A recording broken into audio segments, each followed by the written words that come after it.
En ce mois d'août 2020, l'Asie orientale commémore un anniversaire particulièrement important, trop souvent, voire toujours négligé dans l'historiographie européenne de la Seconde Guerre mondiale, qui est celui de la capitulation du Japon en 1945. Donc cette année, c'est le 75e anniversaire de la capitulation. Et cette capitulation est un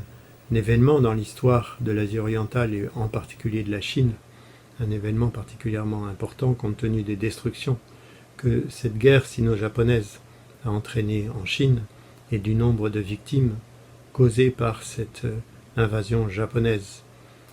À partir de 1931, le Japon s'est attaqué au territoire chinois en occupant d'abord la Mandchourie, donc le nord-est de la Chine, qu'il transforma en Manchukuo, c'est-à-dire en État supposément souverain de Mandchourie, sous contrôle japonais, puis à partir du milieu des années 30, et notamment en 1936-37, en agressant directement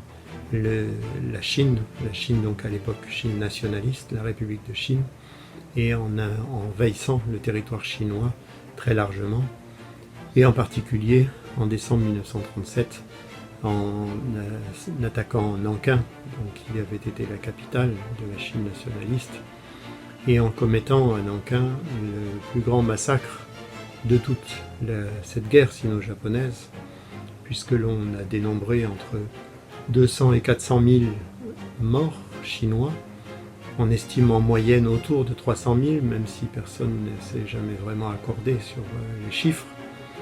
et surtout s'il y a un révisionnisme fort existant au Japon, y compris parmi certaines autorités et parmi certains anciens membres du gouvernement japonais.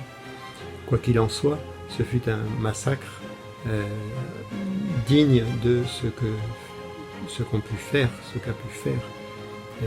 le régime nazi en Europe orientale en particulier, vis-à-vis de la population juive. D'une manière générale, les Japonais se sont comportés pendant cette guerre de la même manière, grosso modo, que les forces nazies, y compris avec les expériences médicales faites sur des prisonniers, sur des victimes civiles. On estime entre 200 et 400 000 le nombre de victimes civiles de ces expériences médicales menées par l'unité 731 japonaise, qui était une unité confidentielle, disons, qui pratiquait toutes sortes d'expériences sur des cobayes humains, non seulement sur des Chinois, mais aussi sur des prisonniers coréens et même sur des prisonniers américains, par exemple. Et ces expériences ont donné lieu à de nombreux résultats dits scientifiques qui, après la guerre, furent récupérés par les États-Unis dans un accord passé entre le général MacArthur et l'empereur Hirohito, qui permettait d'exonérer en réalité, en fait, de sanctions les responsables japonais de ces crimes, y compris le responsable de l'unité 731, qui n'a jamais été inquiété, et qui permettait également de donner l'immunité à toute la famille impériale japonaise, alors qu'une partie de la famille impériale, notamment le frère de l'empereur Hirohito, connaissait parfaitement l'existence de ces expériences et les avait couvertes, avait visité même les lieux, et que donc une bonne partie de la famille régnante impériale savait très bien ce qui se passait en réalité sous sa domination.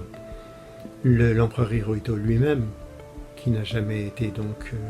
condamné ou inquiété pour son rôle pendant toute cette période, l'empereur lui-même avait signé en 1937 l'autorisation pour les forces japonaises. Il avait paraphé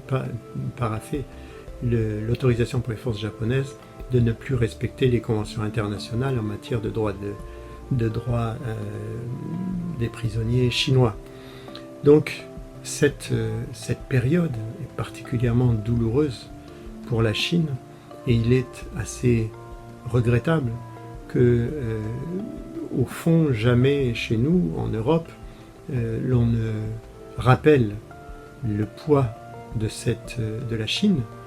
et le poids de cette guerre sino-japonaise dans la défaite finale de l'Axe en 1945, sachant que la Chine a connu environ 27 millions de victimes, essentiellement civiles, peut-être 30 millions avec ceux qui étaient considérés comme des militaires, ce qui faisait de la Chine le pays ayant payé le plus lourd tribut humain à la Seconde Guerre mondiale après l'Union soviétique.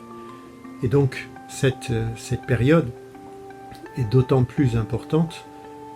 pour la Chine, mais aussi pour les pays voisins, pour la Corée, pour les Philippines, pour Singapour, qui ont subi cet impérialisme cruel japonais.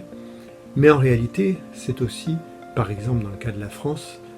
devrait aussi commémorer cet anniversaire, sachant que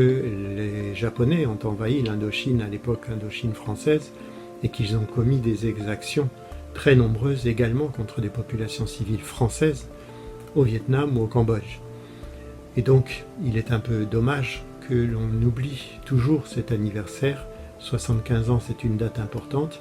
et il faut rappeler la mémoire, tout comme nous le faisons en Europe, il faut rappeler la mémoire des victimes civiles de cette guerre sino-japonaise et de cette lutte menée par les troupes communistes et nationalistes chinoises contre l'envahisseur japonais.